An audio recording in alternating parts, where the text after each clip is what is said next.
I still remember the moment it happened, as if it's burned into my memory in slow motion. We were at her sister's engagement party. Her family, my family, a room full of people smiling and laughing, the kind of night you expect to be full of warmth. And then she said it. "You'll never have a lake house like her," she spat, loud enough for everyone to hear. My stomach dropped. My jaw went stiff. My heart stuttered. I could feel eyes flicking between us. The room suddenly sharper, colder. The world had condensed into those 6 words. I wanted to disappear. For a moment, I questioned myself. Maybe I had misheard. Maybe she was joking. But no, the venom in her eyes said otherwise. I remember gripping my glass, so hard my knuckles whitened.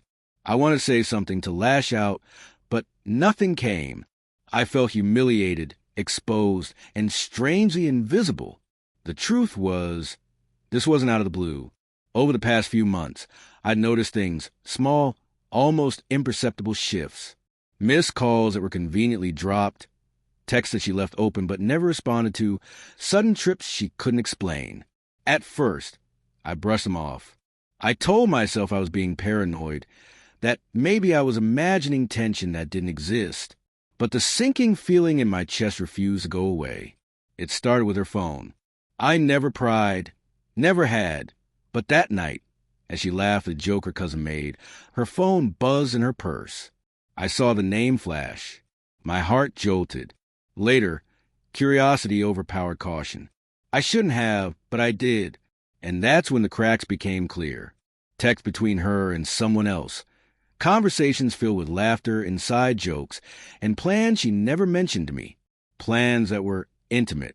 Lunches, weekend trips, whispers of a life outside of ours. I stared at the screen, the room spinning, feeling like I'd been punched in the gut. Every memory of us, every promise, suddenly fell hollow. The lake house comment wasn't just cruel. It was a sharp tip of a much larger truth I had been too blind to see.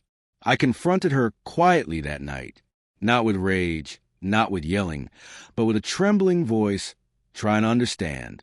She didn't deny it at first, but there was defensiveness, excuses, the kind that make you feel small while she tries to make herself feel bigger. Her reasoning was a mix of resentment, comparison, and selfish desire. She had felt I couldn't give her the life she deserved.